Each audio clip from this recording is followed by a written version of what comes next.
In the 1972 Trader Vic's Bartender's Guide, there are 6 cocktails labeled as the Millionaire cocktail. And Trader Vic says the drinks are as different as night and day, so are millionaires. But if you rewind the clock 24 years, you will find that the first Millionaire cocktail in the 1948 Trader Vic's Bartender's Guide is the one that contains Jamaican rum, apricot brandy or apricot liqueur, and sloe gin.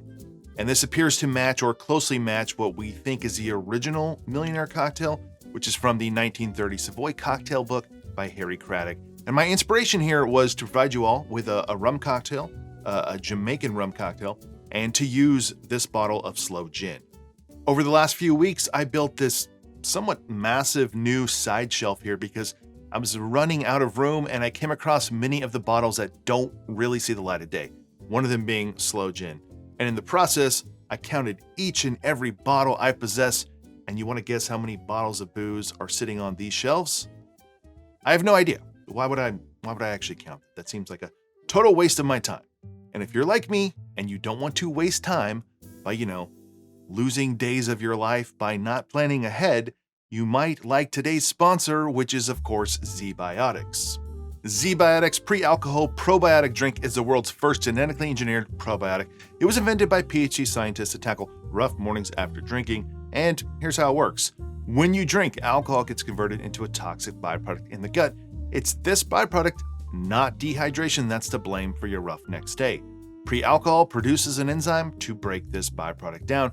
Just remember to make ZBiotics your first drink of the night, drink responsibly, and you'll feel your best tomorrow. If you'd like to pick up some ZBiotics, check the description or use the QR code that you see on the screen right now, and you will get 15% off your first order.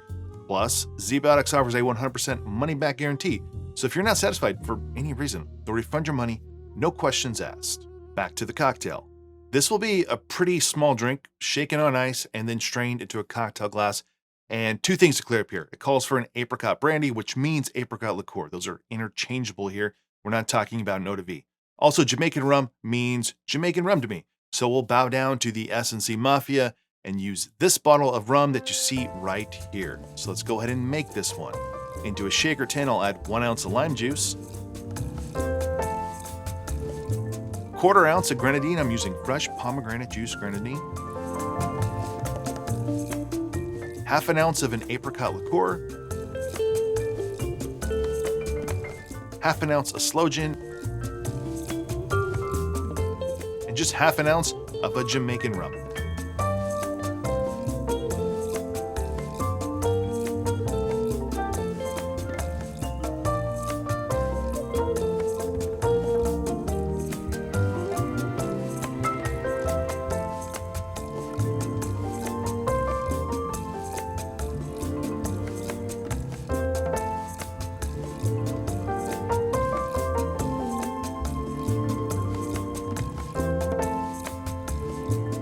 So there you go, the original Millionaire cocktail.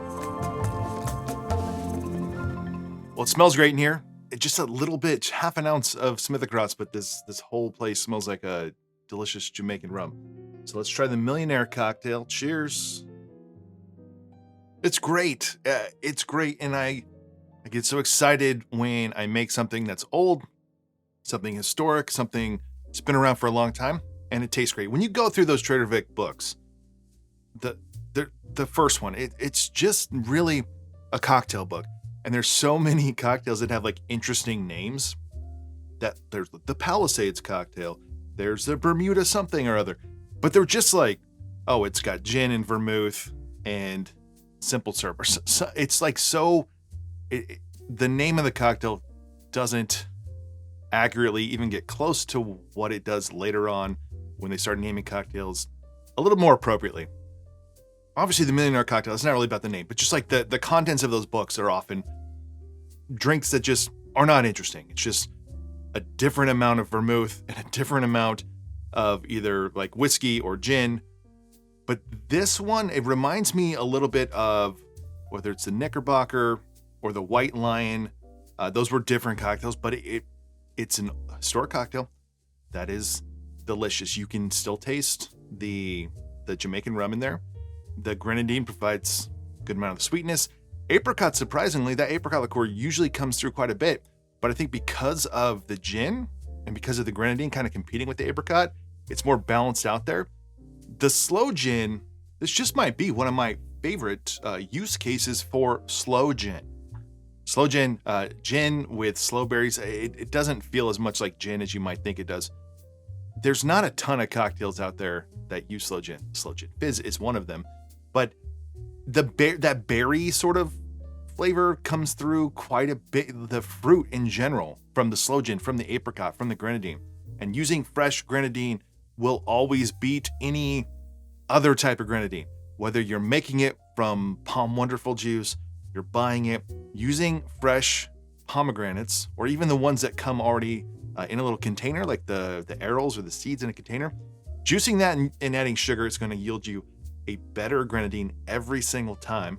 And this just has this vibrant freshness that you don't get from most of the cocktails of that time. Now, if you're using like a really rich grenadine that uses store-bought, like very dark pomegranate juice, plus some type of pomegranate grenadine molasses, then you're going to have a different cocktail. And you might like that. I like the freshness here.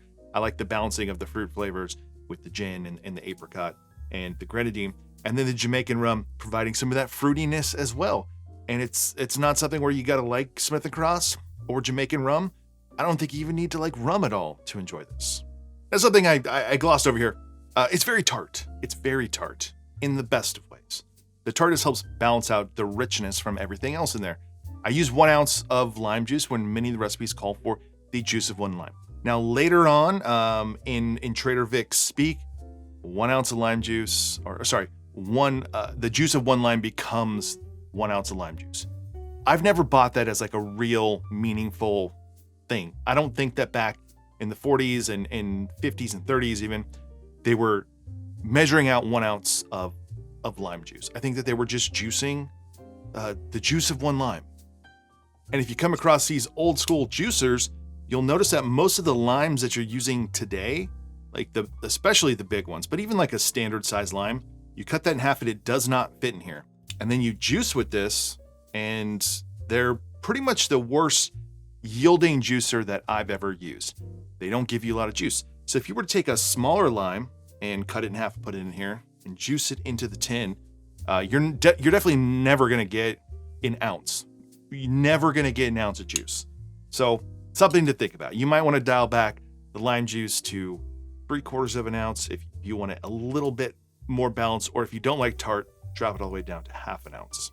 So there you go, folks. The Millionaire cocktail, or the Millionaire #1. It depends on what book you find this in, but you go all the way back to the 1930s and you will find this recipe using Jamaican rum, grenadine, slow gin, apricot liqueur coming together to make a delicious, beautifully balanced, well, I shouldn't say beautifully balanced because some of you don't like tartness. A little bit out of balance if you don't like tartness, but it's great. This is excellent. I don't want to encourage anyone to run out and buy slow gin, but if you have a shelf of liqueurs and spirits and you have a bottle of slow gin all the way in the back, maybe grab that. If you're looking for slow gin, I don't have a lot of recommendations. I tend to think that the Ford's is probably one of the best out there. I wouldn't buy something in a plastic bottle because it probably won't taste good. I have a vintage bottle of slow gin somewhere deep in the shelves. Maybe I'll find that sometime and we'll do a little comparison there. So if you enjoyed this video, give it a like below. Consider subscribing to this channel if you haven't already. And if you'd like to support this channel more, I have a Patreon page you can check out. Otherwise, see you on the next one.